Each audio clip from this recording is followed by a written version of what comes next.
Hi everyone, welcome again to AuthorStory. I'm Alexander Lim, your host. For this episode, we're talking to Gordon Tredgold, the author of Fast, Four Principles Every Business Needs to Achieve Success and Drive Results. Okay, so Gordon, welcome to AuthorStory. It's great to have you with us. Thank you, and no problem with the title of the book. It is a little bit of a mouthful. I just tend to call it Fast. All right, okay, got that. So I'll refer to it as Fast from here on in. So, to start things off, why don't you tell our listeners a little something about yourself and the book? What's your story? So my story, I started working in IT back in 1986. So 30-year career working in IT, and I was very good at problem solving and driving projects. And one of the things I did was to try and get ahead quickly. I always took on projects that other people didn't want to do. Okay. And when you take on the difficult projects, it allows you to break the rules because most people think they're going to fail. And by doing that, I was able to build a career around delivering complex change. And then I got invited to take over projects that were failing. And having done that, I got a really good understanding of what the causes of failure are, because in order to turn something around, you need to know what's going wrong and then fix it. And the book Fast is about my learning on that 30-year journey of what are the causes of failure and what can we do to mitigate them. And what I found was that there are four key causes of failure: a lack of focus, F, accountability, simplicity, and transparency, which is where I came up with the idea of Fast. So if we can improve in each of those four areas, we can avoid a lot of the common causes of failure. And the other thing I found was that it's not just related to projects. The same four principles apply to businesses, whether it's a $20 billion business or a $1 million business, or even if it's just achieving a personal goal. The more focus, accountability, simplicity, and transparency we have, the better the result. Okay, I got that.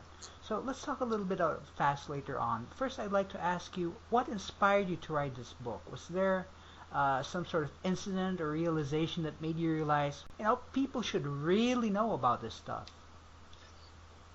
Well, one of the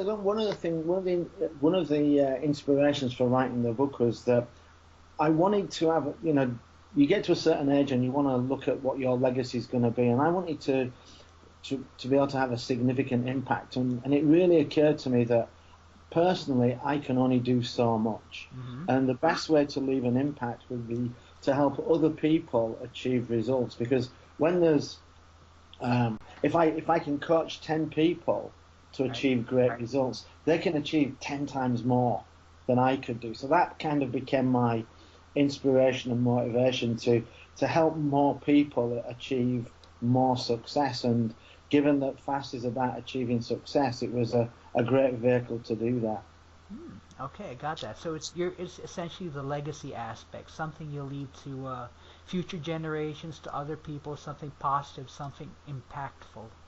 Absolutely. But one of the other things as well is that once I started researching into Fast, I knew I was always in work because there's always things that are going wrong. But what I didn't realize was that the level of failure that is around. 60% of IT projects fail. 80% of businesses go bust within 18 months. 90% of solopreneurs fail, and 95% of product launches fail. So there's an awful lot of failure that's around. And when I looked at that, I thought, wow, here's a real opportunity to try and avert some of these disasters which have an impact on our companies, our customers, and also on ourselves and our careers. So it just seemed like the time was right for this kind of solution. Okay, got that. Well, those are certainly interesting statistics right there. I mean, I certainly wasn't aware of all that.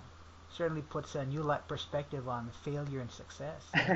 Well, no, I wasn't aware either, but the 80% of businesses, that comes from Forbes magazine, and there's a lot of people who read Forbes magazine, and there's a lot of these articles in Fortune and Wall Street Journal and such Yeah. like. I just don't know why I didn't realize this before.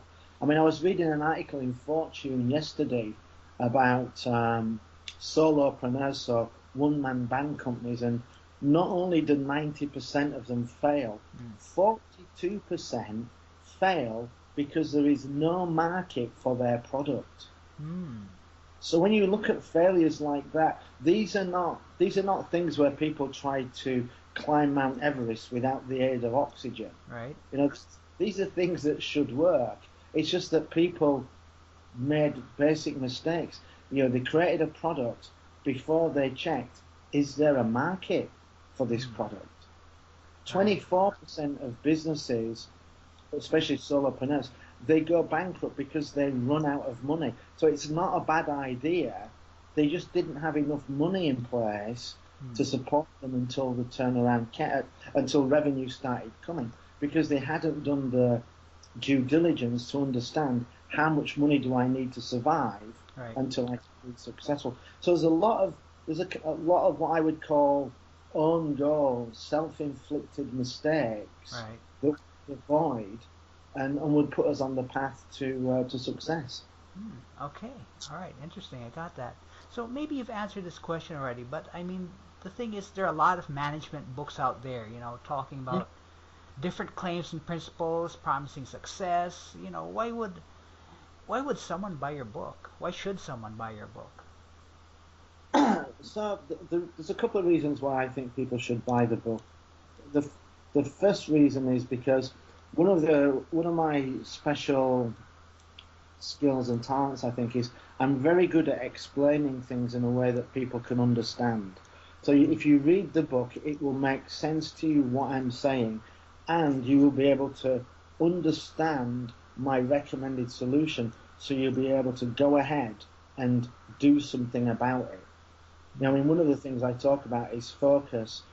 We are constantly bombarded with distractions. Oh yeah. And when we're setting goals, especially for companies, we should set no more than 3 goals. So that's a very clear, easy to understand action. Just set 3 goals for your business and no more. But then I go into explain, because a lot of people say, oh, you can't do that. Do you realize how big our business is? Yes, but I worked in a business that was 20 billion, 50,000 staff, and we did exactly that, and it worked fine. So I give simple, clear instruction, and it's backed up with case studies and examples on how to use it. And I think this makes the approaches and solutions that I say very accessible to people. And Right. that's a lot of the feedback I get when I speak on it. People say, wow, I never thought of that. Yeah, I'm going to go do that immediately. Nice. Okay. So it is a great read. I mean, I've read the advanced reader copy, and it's a very simple, very understandable read for even for people who aren't familiar with the lingo of business. Well, I did a talk in Morocco, and I talked about transparency and how we can use data to better understand what we need to do. And with tons of data, but people ignore it. And I talked about an example with a $50 billion utility company, and they wanted to reduce their cost of testing, but Yes. without reducing the impacts. And I talked the audience through the steps I went through, and I told them, this is what I'm going to do. Basically, this company had 5 areas of testing. And I said, what I'm going to do is I'm going to find out how much each area of testing costs and what's the effectiveness of that area. And I put the chart up and I asked 200 people in the room, majority of them were not involved in system testing and software testing. What should we do? And everybody could answer that question. You've got one area that costs 20% of your budget and it finds 1% of the defects. Stop doing that. So Right. once the data was presented, things are they are very simple and easy, but we just have a tendency to overcomplicate things or believe that there has to be a complex solution rather than a simple solution. Right. I got that. I got that. Well, But yeah. Go ahead, please. we just have to bear in mind, simple isn't the same as easy. Right. Sometimes You know, you could the most simple way to climb Mount Everest still involves you climbing Mount Everest. Right. But we're just not going to overcomplicate it for you. So sometimes, you know, we can't make everything easy, but we can definitely make things simpler. Right, I got that. So, the book is FAST Fast. There are 4 principles involved here. Just for the sake of our listeners, would you mind going over these principles quickly and summarizing them so they get a thumbnail view of what fast is all about? Yeah, so fast, there's nothing really new in fast. It's just the way I put things together, explain it, and pull it all together to work in unison. And fast is about focus, which is about the what. What are you trying to do? Do we have clarity over what our goal is? Have we explained it clearly? Do we know what success looks like? And are we doing the right work? If you're doing the wrong thing, it doesn't matter how well you do it, you're going to fail. Accountability is about the who. Who is going to do the work? Do they know they are accountable? Has it been communicated to them clearly and simply? And do they have the right tools to do the work? Then simplicity is about the how. How are we going to approach it? Have we taken the simplest approach? Have we communicated it simply? Because when we communicate things simply, people can understand it. And if they can understand it, they can do it. And if they do it, most people will be successful. What stops a lot of people from succeeding is, one, a reluctance to start. So if you understand how you're going to do something, it encourages you to start. And secondly, if you understand it, it will give you some belief that you can be successful. And a lot of people fail because they don't believe it. People aren't afraid of hard work. They're afraid of failure. And if they believe they're going to be successful, in my experience, they'll do the hard work to be successful.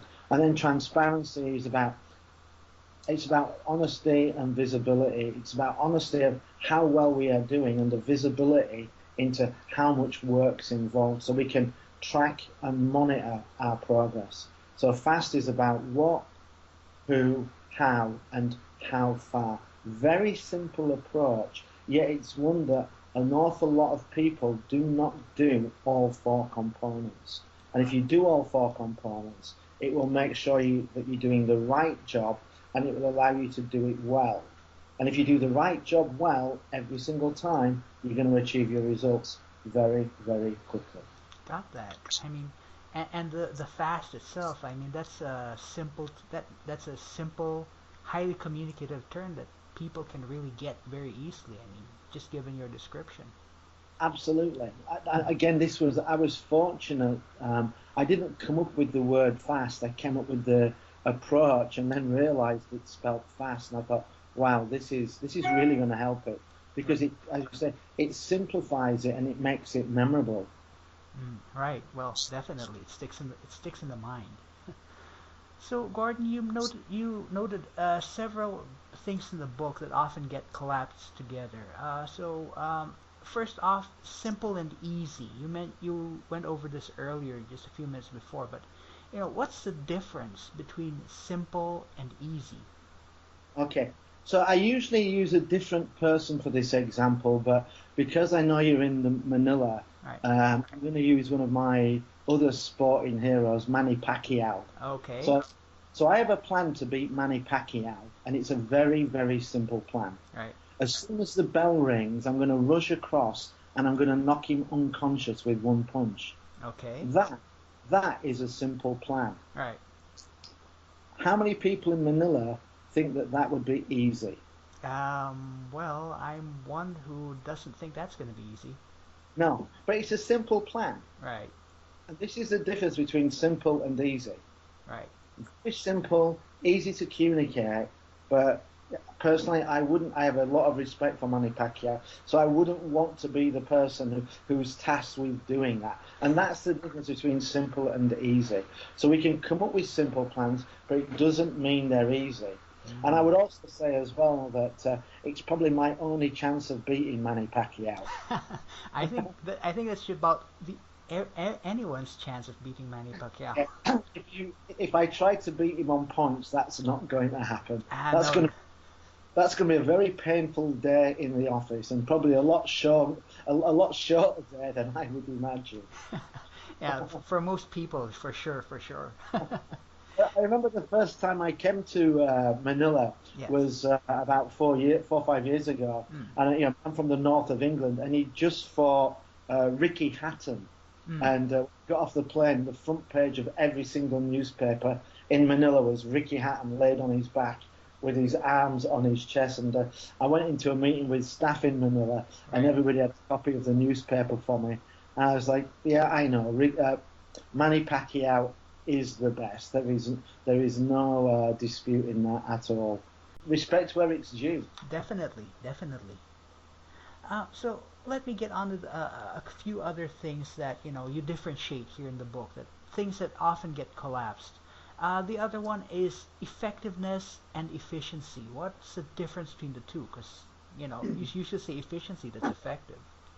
Yeah, a lot of people confuse those two. So I have a very simple analogy for that. And this is a car that's in the mud. You press the accelerator and the wheel spins very, very fast. Mm-hmm. This means that your car is efficient. The power is getting from the engine to the wheel, and the wheel is spinning like crazy. All right. That's efficiency. Effectiveness is when that wheel grips the road and starts to move the car forward. Right. So effectiveness is about progress towards our goal. Efficiency is about the amount of effort we need to achieve that progress. Okay, got that. Well, okay, the other two terms I want to ask about is accountability and responsibility. What's the difference between these two things? So for me, the difference between accountability and responsibility, and as you say, it is complicated. Often in the dictionary, it will Yes. say under accountability, it will say see responsibility. Yes. But again, I'm a big sports fan. If you hadn't gathered that, and with responsibility, responsibility is about the actual execution of the work, and we can delegate that as leaders to other people. Accountability cannot be delegated. Accountability remains with the owner. So if you take a soccer game, the players are responsible for passing, scoring, shooting, tackling, defending. Right. But it's the manager who is accountable for the results. And a lot of people say to me, well, how can that be fair? He doesn't play the game. Correct, he doesn't play the game, but he selected the team, he coached the team, he selected the strategy and tactics, and he had the ability to influence the outcome by making changes throughout the game. So the manager is accountable and the players on the field are responsible. And we can delegate responsibility. We cannot delegate accountability. As a leader, it always remains with you. And if you delegate in accountability, then you're looking to place blame. Right. Right. Well, thanks for the clarity on that. I mean, even I myself, I collapse these terms sometimes. Yeah, and me too. It's very easy and easy to do so. Right. Okay. So there's some interesting examples of failure in your book, as well as some case studies where things got turned around. Can you share with us your favorite turnaround story where success was snatched from the jaws of organizational collapse?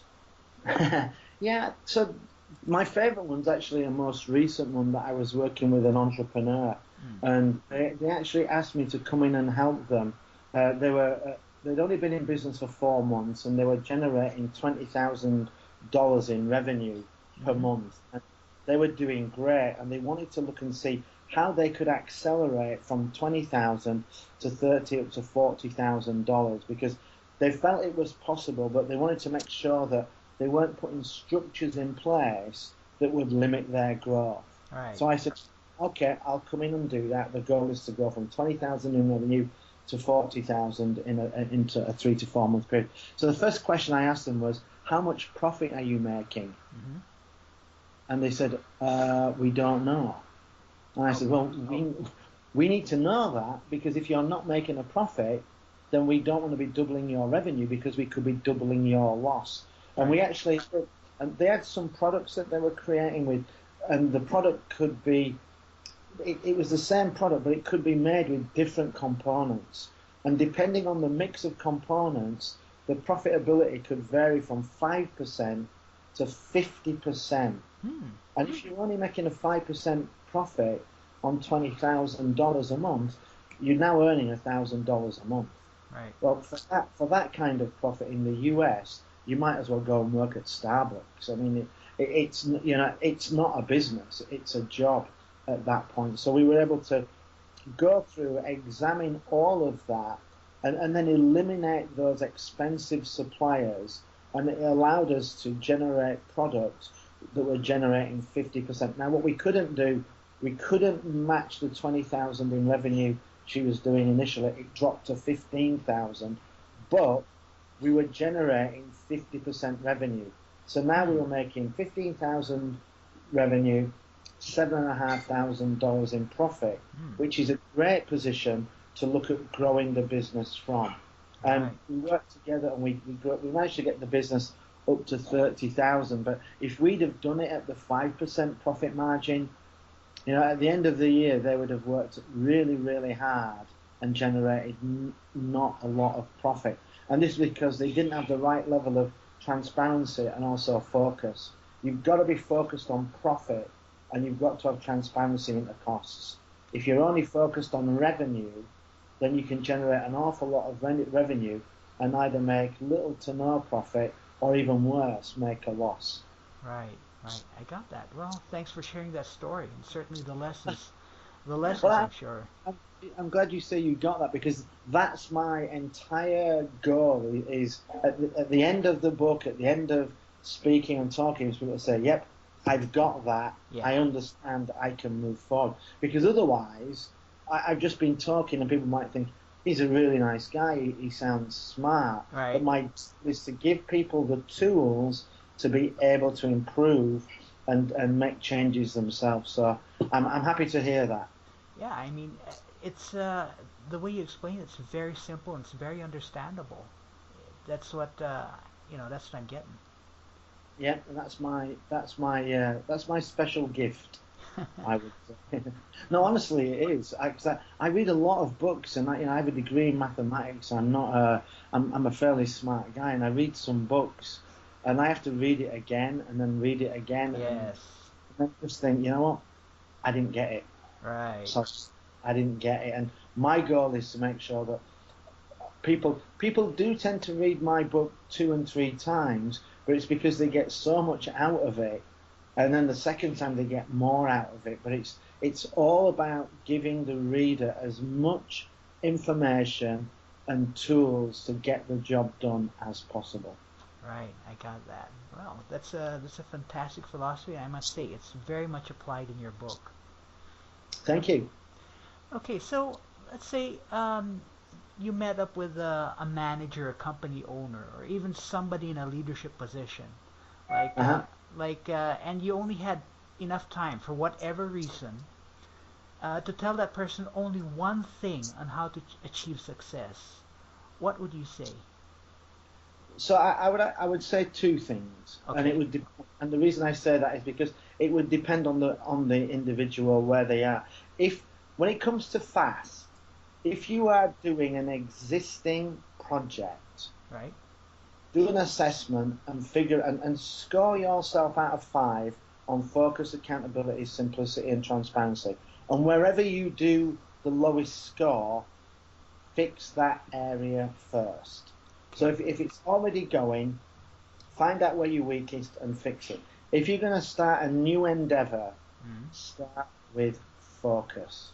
Okay. Make sure you are aiming at the right target, Right. because you have to pick the path that leads to success. Right. If you don't pick the right path, everything else you do is irrelevant. Hmm. It's Okay. all about the focus. Get the focus right, and then you're on a good path. You still need to successfully execute other areas, but focus is the first thing that you need to do. Right. Okay, got that. Well, thank you for your words of advice. I'm Thank sure you. I'm sure some of our listeners are in such a position, and I'm sure they can definitely get something from that. I'm sure as well. And the other thing I would say to somebody, if somebody's listening, probably thinking, yeah, focus, I know what I'm doing. It's not about you knowing, it's about your team knowing. Hmm. So if you think you've got great focus, go and ask your team to tell you what your top 3 goals are. And if your team cannot tell you, you do not have good focus. Okay, got that. Okay, that's definitely interesting. So, Gordon, what's your ultimate vision for your book or your platform? At the end of, at the end of the day, what would you like to have happen? So it's always nice to make money, so I'd love to sell millions of copies, but Okay, yeah. again, it comes back to legacy. And for me, what would be the headline I would like to see is before Tredgold's book, 80% of first-time businesses failed. Since the advent of fast, the number of failures has dropped significantly. Mm, That's what I want. So yes, I'd love to sell more books, but actually what I really want is I want fewer things to fail. right. And they're not necessarily things that I'm going to participate in. It's other people's initiatives. Because I think the more success we have in the world, in more areas, the better the place is going to be. Mm, yes, definitely. And, who doesn't want to live in a better world? True, true. That's what we all strive for. And I've written a book to help that. Right. Okay, got that. So I So, feel I've done my bit now. right. Now, It's somebody else to sort it out. Here are the tools. Everybody else fix it. And if you need my help, give me a call. I'll be happy to assist. right. Okay. Right. So, are there any other stories or topics that you might want to explore in the future? Like maybe you might want to write a book on in the future. So there's 3 books I'm looking at now. So with Fast is it's a book on how to achieve success in any business, and I'm thinking of writing one specifically for entrepreneurs. So Fast tells you what to do generally and how to do it, and I'm thinking about writing one called Fast for Entrepreneurs, which will go into a lot more detail, Hmm. looking at the specific causes of failure for entrepreneurs, things like, as we said, no market for the product, so telling people do your market research and that kind of thing. And then my other 2 books are Faster and Fastest. Okay. And the reason I've kind of delayed on those a little bit is because so Fast is about focus, accountability, simplicity, and transparency, and it's about achieving results. Faster is about sustaining and repeating that, and the way we do that is through engagement and recognition of our teams. And then the way we achieve our fastest performance is by empowering our teams to be able to think for themselves and do what they think's best. And more often than not, the guy or gal in the front line knows what's best. Then it's about standardization around best practices and then teamwork, where it's not just about working within your team, but once you finish your job, helping other teams be successful. And if we all help other teams be successful, we can get everybody's performance to 100%, which will then allow us to be the fastest. But the reason I haven't written those so far is because I know what people are like. If I was Hmm. to release 3 books, Fast, Faster, Fastest, everybody would go and grab Fastest. Right. Right. Can't go faster until you are going fast. Right. So we need people to read and understand fast, get those principles down, and then we can build on them to go faster and fastest. And too often people just want to go fastest, Right. and that ends up causing them to fail and go slowly. Right. Okay. All right. Yeah. Definitely. Definitely. Human nature at play right there. Absolutely, and I'm the same. I would just reach for fastest, and it's been a real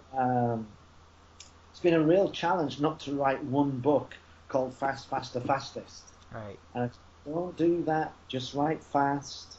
Let's get that embedded and in place, and then we can come back with the other 2 books. Right. Okay. Cool.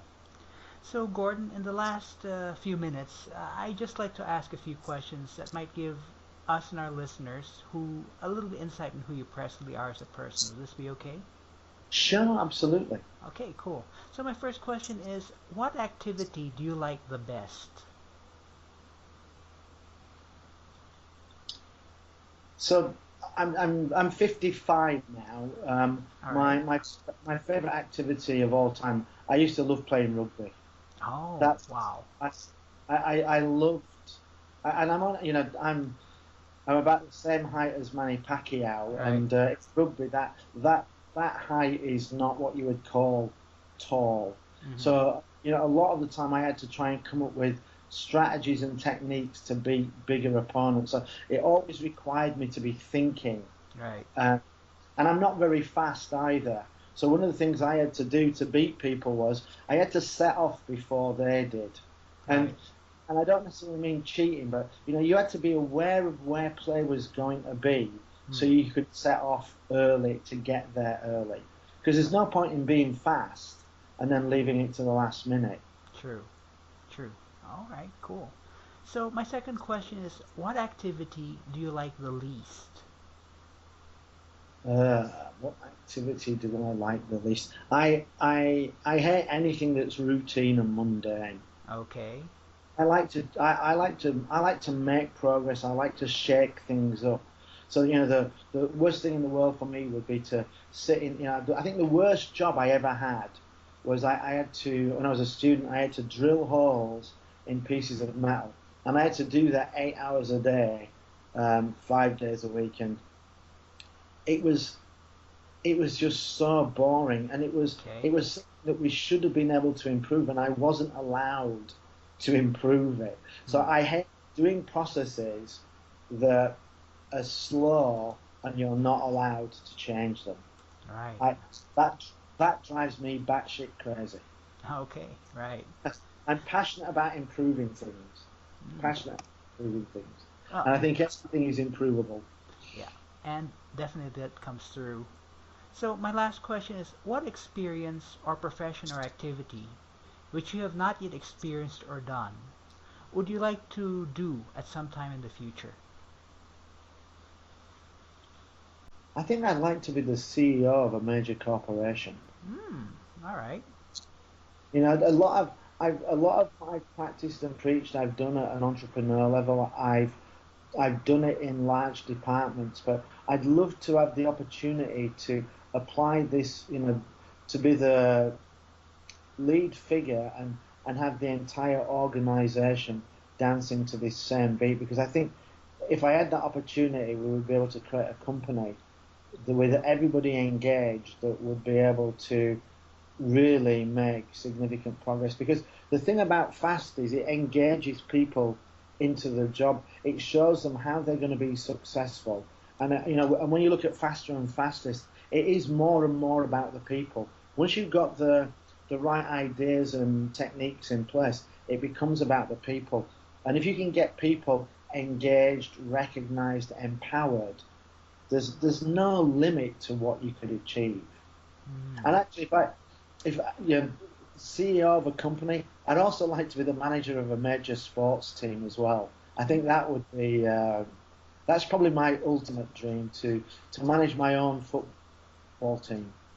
All right. Cool. Fantastic. Very interesting right there. Yeah, I mean, I'm sure you'll do well. Well, passion is a great motivator, and if you're a passionate as a leader and you can communicate that passion to your team and show them how they will be successful, then they will be successful. All No right. doubt in my mind. All right. Cool. So, in closing, the title of the book is Fast: Four Principles Every Business Needs to Achieve Success and Drive Results. The author is Gordon Tredgold, and you can check out his book at gordontregold.com. That's one word, Gordon Tredgold, or also, and his book is also on Amazon. So, Gordon, I wish we could talk more. It's a very interesting discussion right here. Thank you very much. Very interesting for me too. Some different questions, which is always a pleasure. All right, cool, and glad you enjoyed it. And we'll be back next time on Author Story with another inspiring author.